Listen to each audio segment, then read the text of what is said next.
welcome back to Car Mechanic Simulator 2021. Today we're looking at the Smith+Parker Roadster F.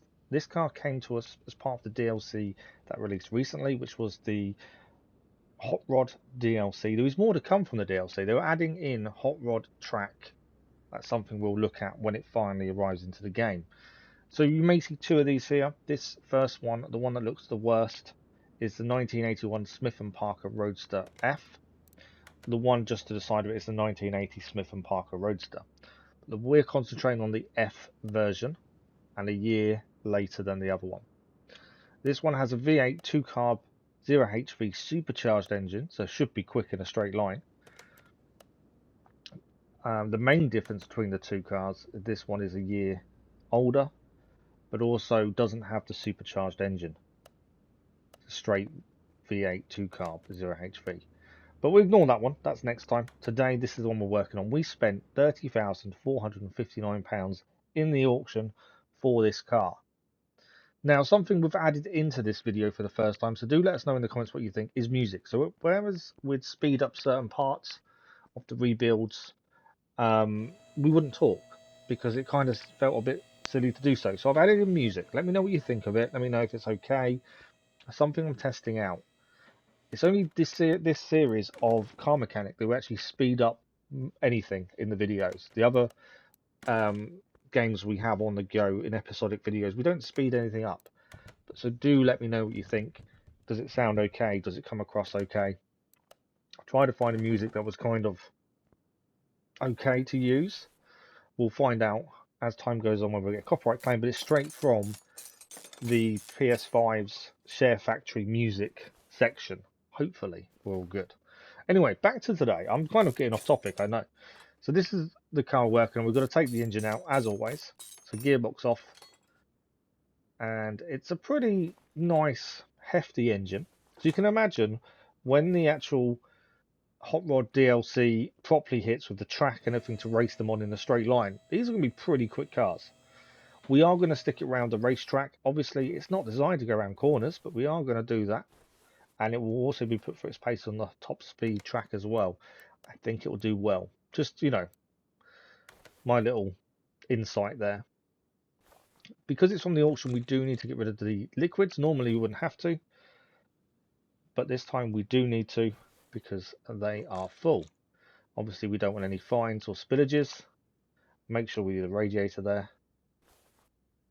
And that is all of them empty, I believe. I think that is. I think we're good. Okay, we can now take this engine out and take it across to our workshop.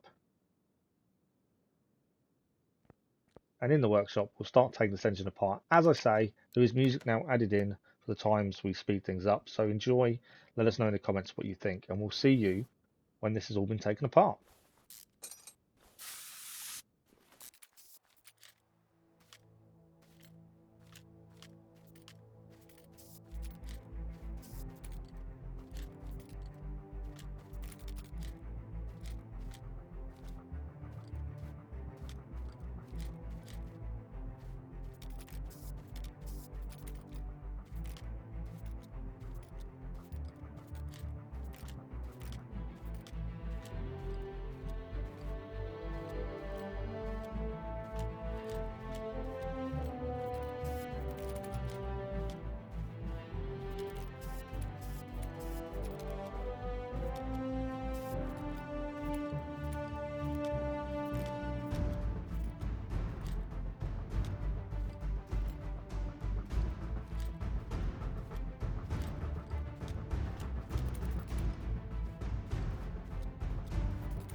There we go. This is nearly apart now. Last few parts coming off, so we're going to go and get everything fixed that we can. The majority hopefully will be able to be fixed, buy what we need, and we'll come back to reassemble. So most of it could be fixed. It was a few bits that are normal bits that we couldn't do. So here we are. Let's rebuild this engine, and we'll see you in a second.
So that is the engine nearly back to how it should look. Last few parts going on. We've got the air filters now, and on top of it we have the air scoop. Sets the engine off a treat, and that is everything now done on this engine as far as I'm aware. Does look like that is everything. Always worth double checking. You never know if you're just missing something small. It's definitely always worth a look. I think that is it. We have come across these engines before. Obviously it looks a bit different in the Roadster. I think it looks smaller, maybe because of the way the engine bay is set out. Okay, we need to take out everything else in this engine bay. I'm not 100% sure what can be fixed in terms of the brake servo and things, because normally they're not included in the cars we buy from the junkyard or from the barn. So we'll add them to our shopping list just in case they can't be fixed. Radiator might be able to, but I'm not 100%. But it's not too big a deal. Right, where is the battery and fuse box? Up there in the middle. So we can take the battery off. That's an easy charge. Again, something we don't normally have in most of the cars we buy. And then we can take out the fuses and the relays. And we'll do our usual trick for these. We'll put it back into build mode and add each of these individually to a shopping list just to make our life a little bit easier. And then hopefully that way we won't miss any. It's always something I try to do just to make our life a little bit easier. There we go, add them all in. And there we are. Should be all of them. So we'll take this out and then we'll start dismantling the suspension of the car. As always, we'll speed this up. I hope you enjoyed the music as well. Don't forget to let me know in the comments what you think. And we'll now start taking this apart.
and that is it, just about apart.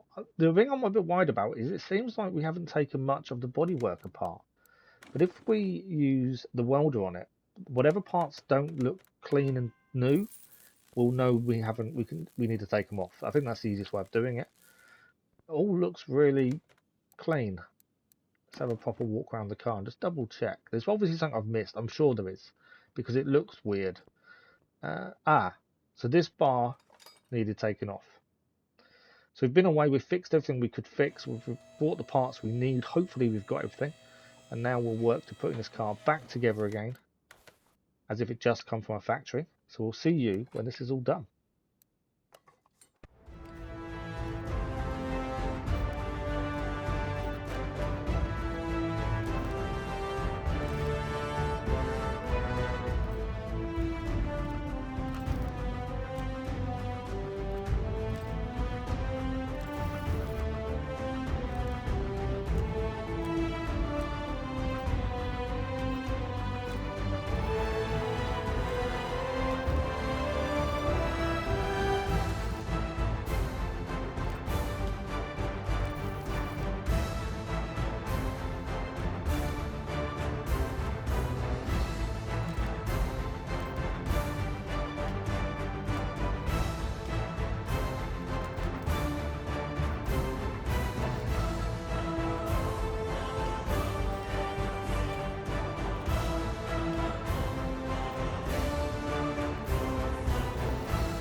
And there we are. Most parts are now back. We're just putting the bodywork back on. Rear bumper there going back on as well. I think it's been a pretty good rebuild. Now, I did think there must be a window in the back here, but I don't think there is. I don't know. It's not allowing us to put anything there. Because it's the first one we've done, there are going to be issues. There are going to be things that we're going to look at and go, is that right? Is it not? Is there something missing? And I kind of feel like there should be more. I don't know. Maybe it is meant to be stripped down. I keep thinking there should be a cover on the engine, but I'm not sure if there should be. It's one of those weird ones. So if we look at the picture, there is no cover on the engine. Okay. I didn't realize this at the time, that there was no cover, so I tried everything to work out why is there no cover. I didn't click. The picture told me otherwise, and I should have done. We can find the car in the bodywork section. There we go. Yeah, there isn't a cover. That makes sense. But I was only voicing this over now that I realised it was actually pretty obvious. But at the time, I had no indication there was no cover there. Okay. Is that all of it done then? Let's just double check. Is there anything added? No. Just trying to make sure there's not something we've missed. And as I say, it's the first time we're doing this.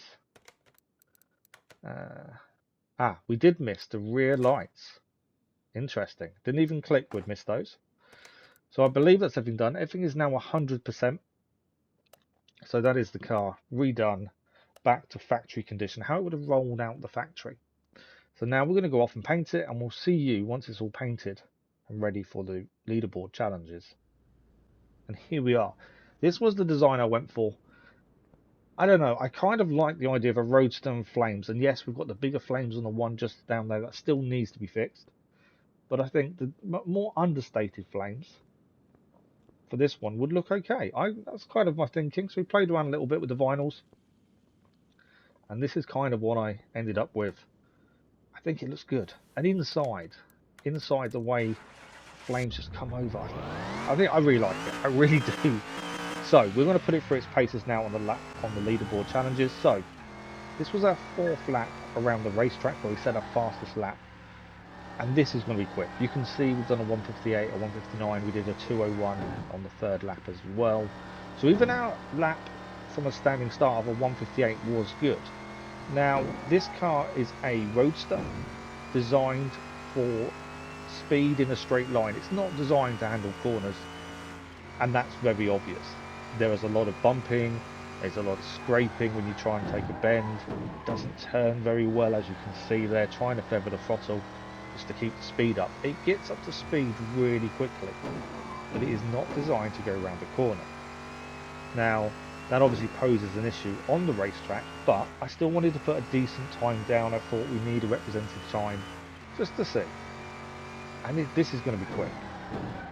There's a little bit of a spoiler alert there. Well, when we get to the end of the lap, we'll say how quick. We'll also say the brakes weren't brilliant. There were times at full speed this thing did not want to stop, it didn't like stopping, so that's another issue for another day. Imagine doing this as a performance version. You know, once you've done the 1-star, 2-star, 3-star versions, imagine this. You know, full pelt, fully redone, fully tuned. This would be an amazing car. But here we go, we are coming towards the end of the lap now. Last few corners to go. Again, trying to scrub the speed of as much as possible and still struggling to turn the corner. Still over 100 kilometers an hour around the corners here at this point. The final corner to come, and we're going to finish the lap with a 142.886. That's 4th place on the leaderboard. That is an incredible lap for a car that doesn't like corners. All I can put it down to is how quick it is acceleration wise on the straights. It is immense. And to get a true test of its speed now for the top speed leaderboard. So I'm expecting good things. I really am. I'd be surprised if it's not, you know, top 10 at least. There we go. Already nearly 200 kilometers now. Over 200 kilometers per hour now. As we get into the end of the track. How high will it go? It's still climbing. It is still climbing. I'm amazed. I didn't think it'd be this good. Should have expected it for a straight line car though. 250 now. I think we're slowing down. Not going up as quickly now. And we are going to end on 255 kilometers per hour. That's 158.45 miles per hour, and that is again 4th place on the leaderboards. So this car, full of surprises, and really amazing me at how good it is on both leaderboards. I'm looking forward to putting it through the Dragster DLC track when it comes out. So with this car, I'm not selling it. I made that decision very early on. I'm not saying I'm keeping it until the proper DLC comes. We spent £16,934 fixing it, including the cost of buying it was £47,393. We can sell it for £82,400, which will give us a profit of £35,007. But we're not selling. As I say, we're keeping it until the next part of this DLC comes out, and we'll go from there. Next episode, we're going to the 1980 Smith+Parker Roadster. But this is the F version from 1981. Done. I'll see you next time.